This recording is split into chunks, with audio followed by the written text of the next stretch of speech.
may alegasyon at may pruweba kami that she fabricated testimony of witnesses, subornation of perjury, saka witness tampering. Merong mga nagsalaysay na sila ay binayaran ni Rizzo Ontiveros. Hindi ka pa iniimbestigahan. Convicted ka na. Summons pa lang, convicted ka na. Antindi, Ito mo no? itong ginagawa nitong mga crush ni Atty. Mark.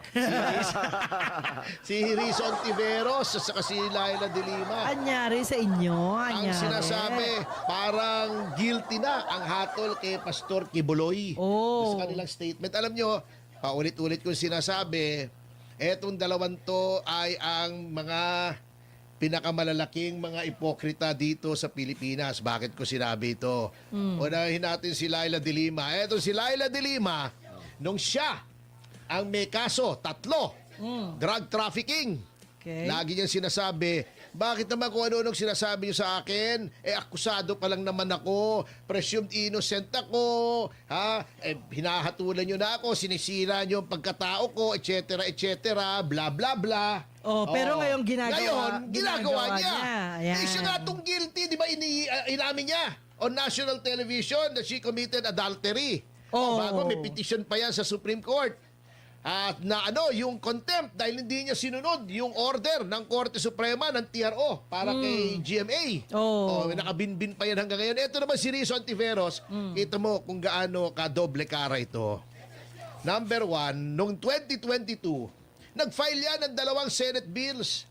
Pinatatanggal as criminal offenses ang libel and cyber libel. Pero last year at itong taong ito, ang daming dinamanda ng libel at cyber libel. Ito mong kalokohan yan. Ayaw mo, sinasabi mo doon sa explanatory note ng yung Senate bill, ginagamit pang haras ng mga kritiko, ginagamit ng mga politiko to silence and intimidate yung mga legitimate na mga criticisms. At sabi pa ni Rizzo Ontiveros, nakaklag tuloy, nagbabara yung mga dockets ng mga korte natin sa dami ng mga harassment suits na libel and cyber libel. Pero anong ginawa niya last year? Dinimanda ako, dinimanda si Tio Moreno, dinimanda si Lorraine Badoy, dinimanda si Kivi Chu, si Eric Selly, si Jay Sonsa, ng cyber libel. Under the very law na sinasabi niya dapat tanggalin na sa statute books. Anong klase? At yan po ay dinimanda namin ng ethics complaint kasama si Jing Paras. At saka si Attorney Manny Luna.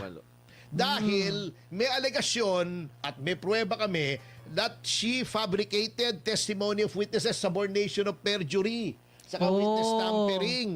Merong mga nagsalaysay na sila ay binayaran ni Rizzo Ontiveros o ng staff ni Rizzo Ontiveros to bear false testimony laban kay Pastor Kibuloy at saka doon sa Farmally.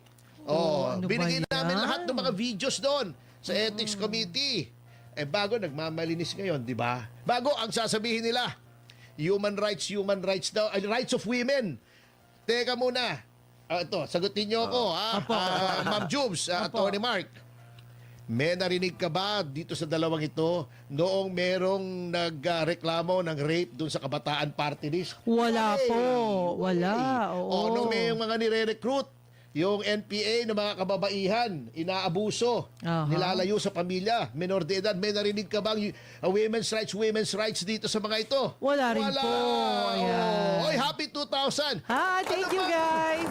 At tanong natin kay Atty. Mark, ano bang masama dito sa ganitong mga trial by publicity vis-a-vis the constitutional presumption of innocence, due process, at saka yung sub judice rule? Parang inunahan po natin ang court.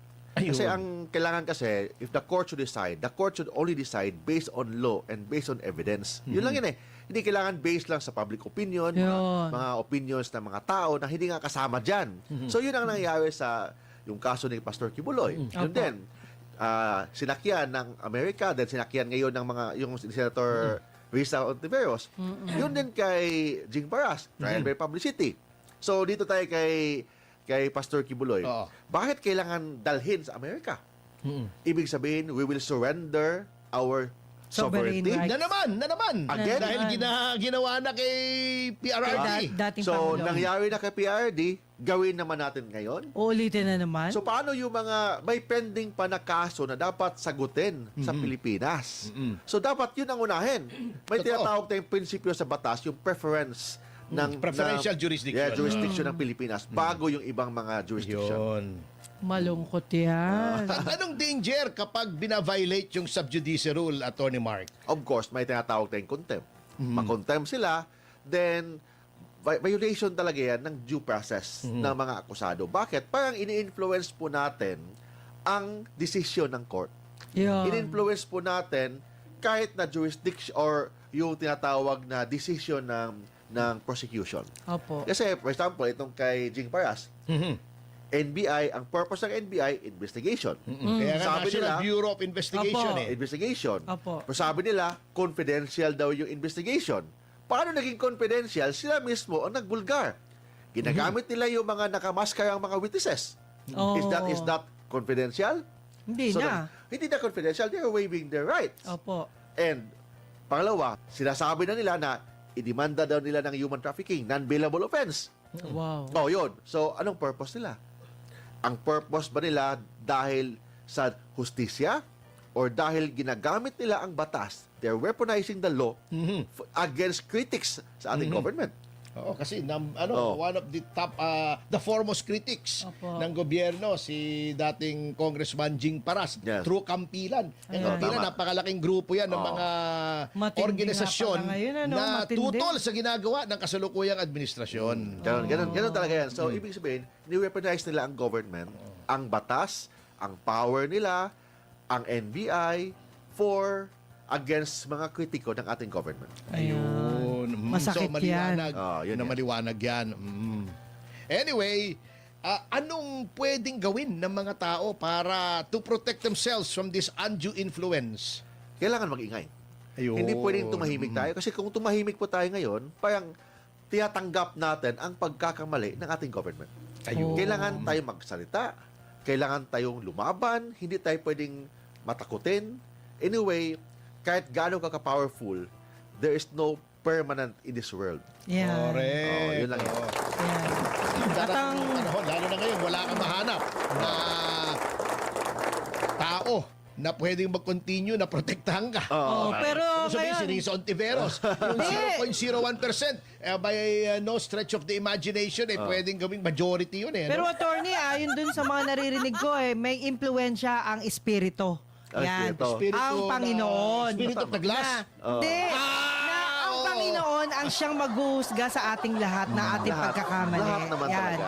Oh. Kaya walang dead end talaga to kung ayaw nila na dead end. Pero merong espiritong tatayo para sa atin. Tama. Then yung power sa government, walang permanent. Wala po, Lahat wala po. temporary. Kahit yung buhay po natin sa Pilipinas, dito sa mundo Opo. ito, temporary. Yung power nila bilang senador, Pero bilang attorney, presidente, teka muna. temporary lahat yan. Kayong dalawa, abogado kayo. How about yung ibang abogado na hindi pumapalag? Anong masasabi natin? Kasi alam na alam nila, the bendalo na ito. So, anong dapat gawin? Kasi, di ba pinag-aaralan nyo naman yan, hindi yan basta hinugot lang kung saan. Yung iba na compromise.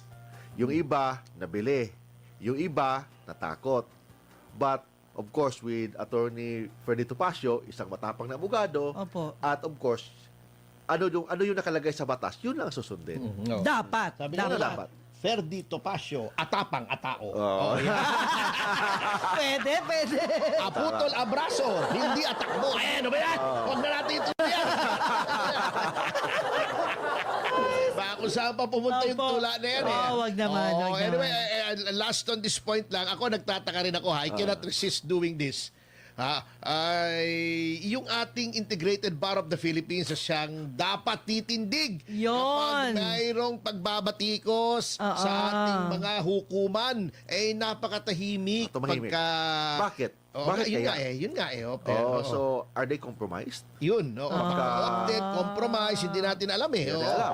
So, dapat, lahat kasi dati dati mga governments, Opo. ang IBP napakaingay. May Totoo. kunting problema lang sa sinasabi ng presidente, may statement na. Meron May na. problema sa DOJ, sa ombudsman, sa korte. Pumapalag agad. Nagsasalita na, may mga Opo. official statement. Yung tahimik, bakit? Kaya nga Bakit? ang dami ng violation ng rights ng mga mamamayan. Co-opted na talaga.